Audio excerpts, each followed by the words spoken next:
الحمد للہ رب العالمین والصلاة والسلام علی رسولہ الکریم وعلی آلہ واصحابہ اجمعین اما بعد فقد قال اللہ تبارک و تعالی فی القرآن المجید اعوذ باللہ من الشیطان الرجیم بسم اللہ الرحمن الرحیم وبشر الصابرین الذین اذا اصابتهم مصیبہ قالوا انا للہ وانا الیہ راجعون صدق اللہ مولانا العظیم وبلغنا رسولہ النبی الکریم ونحن علی ذلک من الشاہدین والشاکرین والحمد للہ رب العالمین الصلاة والسلام علیک یا سیدی یا رسول اللہ وعلی آلک واصحابک یا سیدی یا حبیب اللہ الصلاة والسلام علیک یا سیدی یا رسول اللہ وعلی آلک واصحابک یا سیدی یا حبیب اللہ الصلاة والسلام علیک یا سیدی یا رسول اللہ وعلی آلک واصحابک یا سیدی یا حبیب اللہ۔ اولاً میں تمام سادات، علماء، مشائخ، ساتھی، دوست، یار، احبابوں کا شکر گزار ہوں کہ آپ آج میرے قبلہ والد گرامی حضور مجدد ملت، امام الائمہ، امام اہل سنت، امام الامہ، مفکر اسلام، مفسر قرآن، شیخ الحدیث و تفسیر، حضرت قبلہ عالم حضرت علامہ ڈاکٹر پیر سید عبد القادر جیلانی رضی اللہ تعالی عنہ کے کل شریف کے اندر آپ تشریف لائے اور آپ نے اپنی محبتوں کا اظہار کیا۔ بالخصوص آستانہ عالیہ گولرہ شریف کا میں بڑا شکر گزار ہوں، اور آستانہ عالیہ علی پور شریف اور پیر سید چند پیر بادشاہ سرکار اور پیر سید مزمل حسین شاہ صاحب اور پیر سید افضال حسین شاہ صاحب اور تمام بزرگ کہ جنہوں نے آج شفقت کا دامن سر کے اوپر رکھا، اور تمام علماء، بالخصوص مفتی صاحب قبلہ مفتی لیاقت صاحب اور تمام بزرگوں کا بڑا شکر گزار ہوں، اور بالخصوص حضرت پیر سید عظمت حسین شاہ صاحب گیلانی، پیر سید شبیر حسین شاہ صاحب گیلانی اور پیر سید واجد حسین شاہ صاحب گیلانی اور اشتیاق ایڈوکیٹ صاحب اور مولانا کامران قریشی، اور ان تمام کا شکر گزار ہوں کہ انہوں نے حضرت قبلہ عالم کی دنیا سے پردہ فرمانے کے بعد انہوں نے بڑا ساتھ دیا ہے، بڑا تعاون کیا ہے تمام معاملات کے اندر، تو ان کا بھی بڑا شکر گزار ہوں، اور حضرت قبلہ قاضی صاحب ان کا بھی بڑا شکر گزار ہوں، انہوں نے بڑا ساتھ دیا ہے، اور تو میری طرف سے، میرے بھائی جان کی طرف سے اور تمام ساتھیوں کی طرف سے آپ کا بڑا شکر گزار ہوں، اور پھر میں اپنے تمام ساتھی، دوست، یار، احبابوں کا بڑا شکر گزار ہوں کہ آپ بھی آج تشریف لائے اور آپ نے بھی بڑا ساتھ دیا اور اپنی محبتوں کا اظہار فرمایا، تو میں تمام کا بڑا شکر گزار ہوں، اور جن بزرگوں کا میں نام نہیں لے سکا میں ہاتھ جوڑ کے معافی چاہتا ہوں کہ میں آپ کے اس میں گرامی نہیں لے سکا۔ سیدہ کائنات سلام اللہ علیہا کی چادر مبارکہ کا وسیلہ مجھے معاف کر دیں، اور پیر سید انور حسین شاہ صاحب گیلانی اور آپ بھی قبلہ تمام کا، آج مجھے پتہ ہے آپ تمام حضرات کافی دیر کے بیٹھے ہوئے ہیں، صبح 10 بجے کے حضرات تشریف لائے ہیں، تو مجھے پتہ ہے آپ بھوکے ہیں، اس وجہ سے بات کو بہت مختصر کرتا ہوں کہ حضرت قبلہ عالم حضرت مفکر اسلام کی جو تمام زندگی ہے وہ حضور پاک صلی اللہ علیہ وسلم کے دین کے اوپر انہوں نے قربان کر دی تھی، انہوں نے وقف کر دی تھی اپنی زندگی خدمت دین کے اوپر۔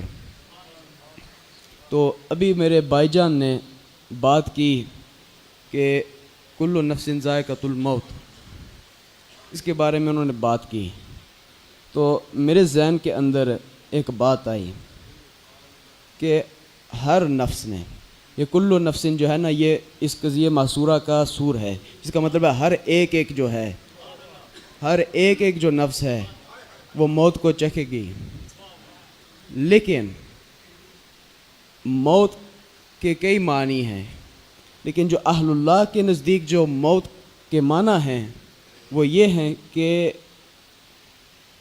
وہ ایک دنیا سے دوسری جگہ کے اندر اہل اللہ منتقل ہوتے ہیں، وہ انتقال ہے ایک جگہ سے دوسری جگہ تک، ایک دنیا سے دوسری دنیا تک، اس کا معنی ہے موت، اس کے معنی ہے موت۔ اس کا یہ نہیں مطلب کہ بس ختم. اس کا یہ مطلب نہیں کہ ادھر ہی خاتمہ ہو گیا ہے، یعنی کہ بس اس کے بعد کچھ بھی نہیں. اس کے یہ معنی ہرگز نہیں، بلکہ معنی یہ ہے کہ بس ایک دنیا سے دوسری جگہ، دوسری دنیا کے اندر ان کو شفٹ کر دیا گیا ہے، ان کو موو کر دیا گیا ہے.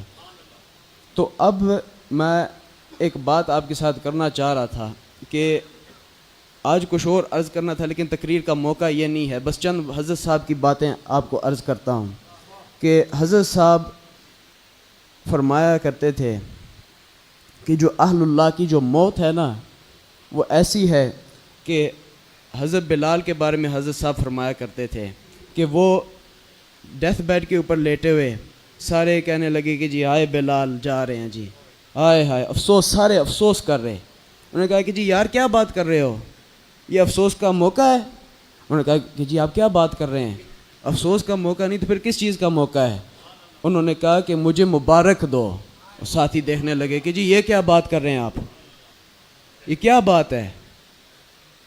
تو انہوں نے فرمایا کہ یہ مبارکباد کی بات اس وجہ سے ہے کہ میں حضور پاک صلی اللہ علیہ وسلم کی زیارت کرنے لگا ہوں، ان کے ساتھ میں ملنے لگا ہوں، اس وجہ سے مجھے مبارک دو کہ میں ان کے ساتھ ملنے لگا ہوں. تو اس موقع کے اوپر ایک بات میں آپ کو عرض کرنا چاہوں گا کہ حضرت صاحب یہ مجھے فرمایا کرتے تھے کہ تفسیر روح البیان کے اندر یہ بات موجود ہے کہ جو اہل اللہ کی جو موت ہوتی ہے نا، جو ان کی موت ہوتی ہے جب وہ ظاہری زندگی سے پردہ فرما چکتے ہیں، ان کی موت جو ہوتی ہے نا وہ کوئی مشکل چیز نہیں ہوتی. آپ سوچیں میں کیا بات کر رہا ہوں. میں بھی آپ کو عرض کرتا ہوں کہ جب حضور پاک صلی اللہ علیہ وسلم کی جب زیارت ہوتی ہے تو اس وقت کیا کیفیت ہوتی ہے اہل اللہ کے اوپر. آپ سوچیں کہ حضرت یوسف علیہ السلام کو دیکھ کر، ان کے حسن کو دیکھ کر، جنہوں نے ہاتھ جو ہیں وہ کٹوا لیے اور ان کو پتہ ہی نہیں چلا، تو پھر نور محمدی کا جب زیارت ہو، جب حسن مصطفیٰ سامنے ہو، تو اس وقت یہ عالم ہے کہ زندگی بھی لے لی جائے تو بندے کو پتہ نہیں چلتا. اتنا بندہ اس حسن کے اندر ڈوبا ہوا ہوتا ہے، سمجھ ہی نہیں آتی کہ کیا ہو رہا ہے، بس زیارت ہی کر رہے ہیں. اس زیارت کے عالم میں ان سے جو ہے ان کی موت واقع ہو جاتی ہے. کہ یہ تاثیر ہے نور مصطفیٰ کی، حسن مصطفیٰ کی، کہ جان بھی لے لی جائے تو پتہ ہی نہیں چلتا. تو یہ بات ہے کہ جب حضرت صاحب قبلہ فرما رہے تھے کہ السلام علیکہ ایہا النبی ورحمۃ اللہ وبرکاتہ، یہ وہی بات تھی کہ اب جان بھی لے لی جائے تو کوئی مسئلہ نہیں، میں نور محمدی کی زیارت کر رہا ہوں.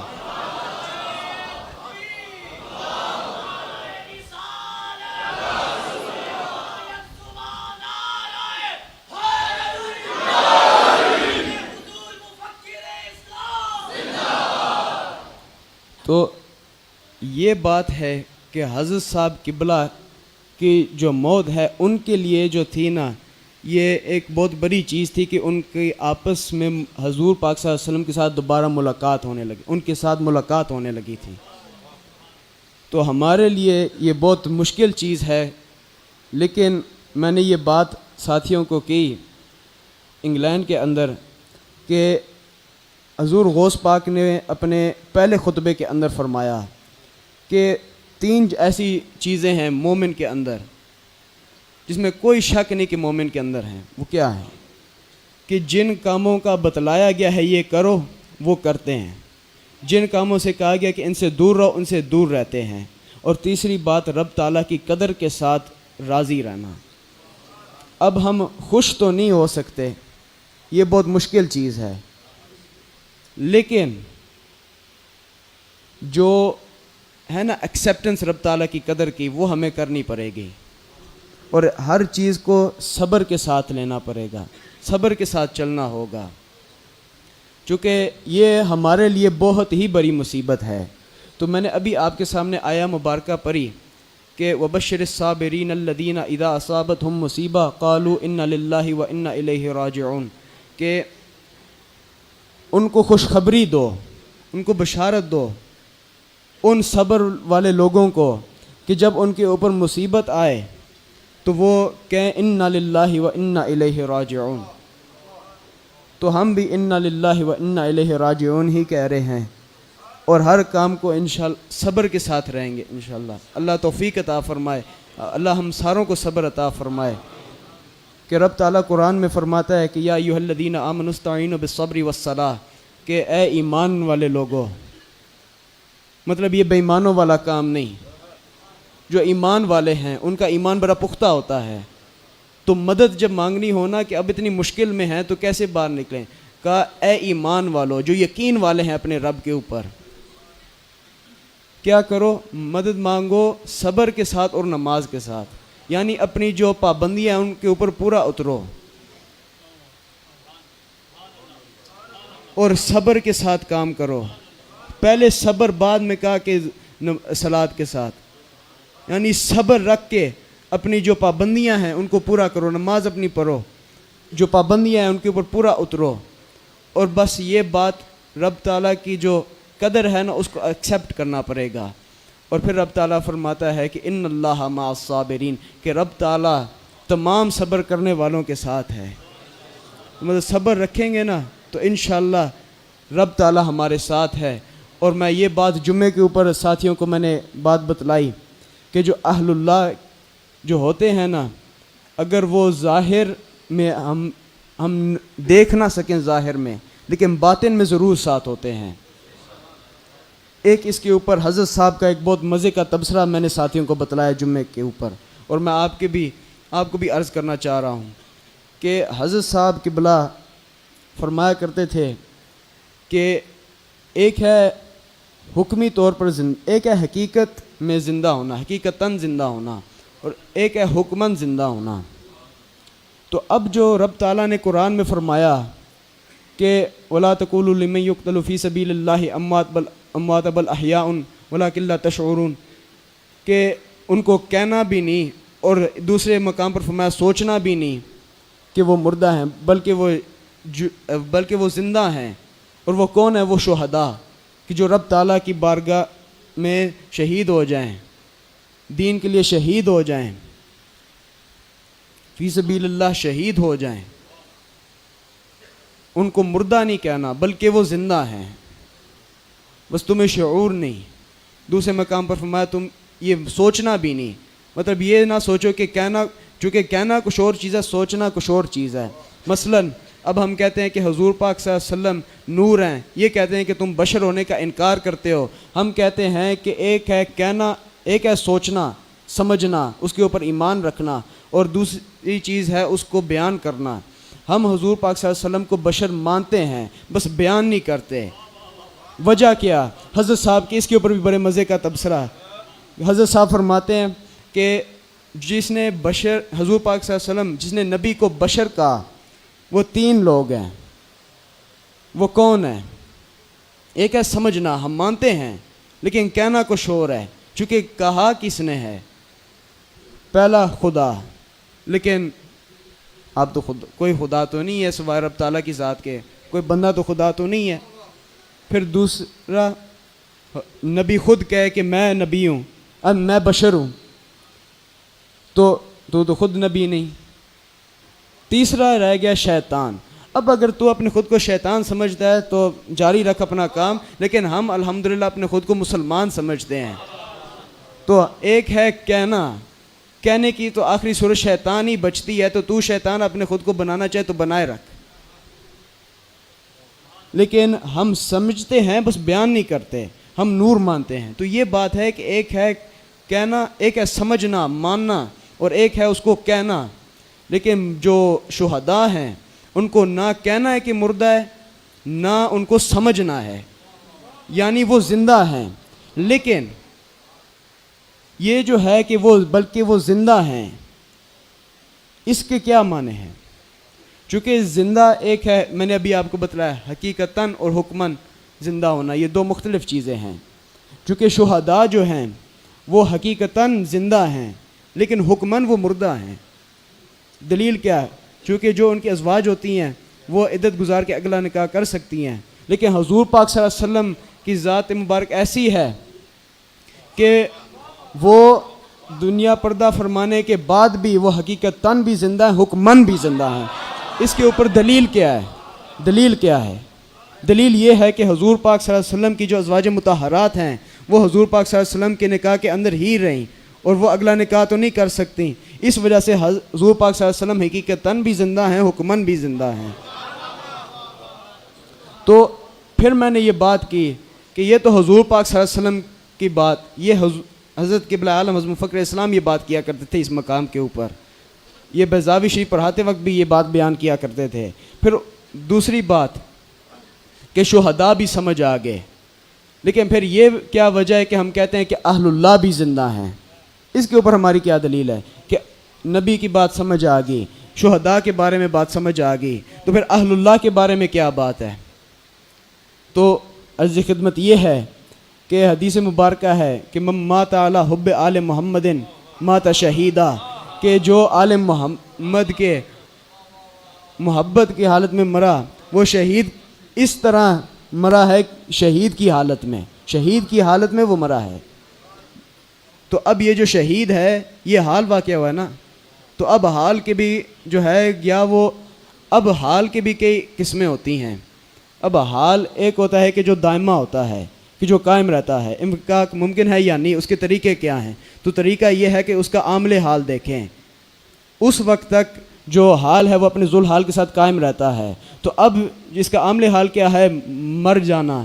تو اب جب تک رب تعالیٰ نہیں چاہے گا اس وقت تک وہ زندہ نہیں ہوں گے. تو اب جب تک وہ مردہ ہیں اسی حالت شہید کی حالت میں ہیں. اسی طرح نا مفتی صاحب، تو مطلب کیا کہ جو اہل اللہ ہیں جب تک دوبارہ نہیں اٹھایا جائے گا اس وقت تک وہ شہید کی حالت میں ہیں.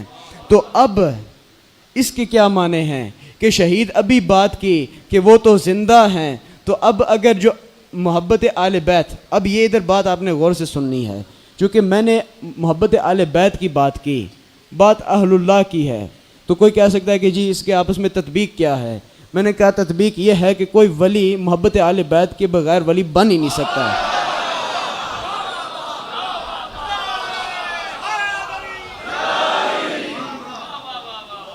تو یہ بات ہے. تو ہر ولی کے سینے کے اندر، بلکہ میں اور لفظ استعمال کروں، ان کے سینے آل بیت کے محبت کے سمندروں کے اندر ڈراؤن ہو چکے ہیں. تو اس وجہ سے یہ حدیث پڑھی ہے کہ وہ اس حالت میں مرے ہیں کہ شہید کی حالت میں مرے ہیں. تو اب آپ سوچیں کہ شہید جو ہے وہ تو زندہ ہے، تو اب اہل اللہ اس کا مطلب ہے وہ بھی زندہ ہیں. اس وجہ سے ظاہر میں اگرچہ نظر نہیں آ رہے لیکن باطن میں انشاءاللہ ساتھ ہیں. اور حضرت صاحب فرمایا کرتے تھے کہ جو اہل اللہ ہیں، ہمارے علماء نے کافی تعداد سے یہ بات لکھی ہے کہ جو اہل اللہ ہیں وہ اپنی قبروں سے نکل کر اپنے دوستوں کی مدد کرتے ہیں اور اپنے دشمنوں کے ساتھ خود جنگ کیا، ان کے یاروں کے دشمنوں کے ساتھ خود جنگ کیا کرتے ہیں، خود ان کا تعاقب کیا کرتے ہیں. تو یہ بات ہے کہ انشاءاللہ حضور قبلہ عالم اگرچہ ظاہر میں ہم نہیں ان کو دیکھ سکتے لیکن وہ ہمیں دیکھ رہے ہیں. تو انشاءاللہ یہ بات آپ اپنے سینوں کے اندر محفوظ کر لیں کہ حضرت صاحب انشاءاللہ ہمارے ساتھ ہیں اور انشاءاللہ ان کے فیوز و برکات جاری رہیں گے. چونکہ جو اہل اللہ ہیں، حضرت صاحب یہ فرمایا کرتے تھے کہ جو اہل اللہ ہیں جب دنیا سے پردہ فرما جائیں تو وہ ان کی ولایت کے اوپر سیل ہوتی ہے، مہر ہوتی ہے. کیسے؟ چونکہ زندگی کے اندر وہ آگے پیچھے ہو سکتے ہیں، سیدھے راستے سے آگے پیچھے ہٹ سکتے ہیں، لیکن جب دنیا سے پردہ فرما جائیں اس وقت کے بعد وہ آگے پیچھے نہیں ہو سکتے، وہ جس طرح تھے اسی کے اوپر قائم ہیں. تو اگر ولی ولایت کی حالت میں دنیا سے پردہ فرما گیا وہ اس کی ولایت کے اوپر مہر ہے.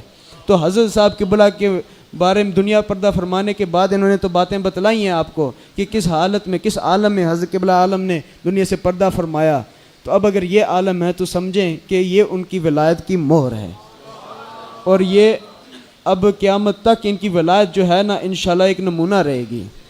اور انشاءاللہ وہ ہمارے ساتھ ہیں، اور انشاءاللہ جو زندگی کے اندر جس طرح کی کرامات کمالات دکھلاتے رہے انشاءاللہ اس سے زیادہ اب دکھلائیں گے رب تعالیٰ کو منظور ہوا تو.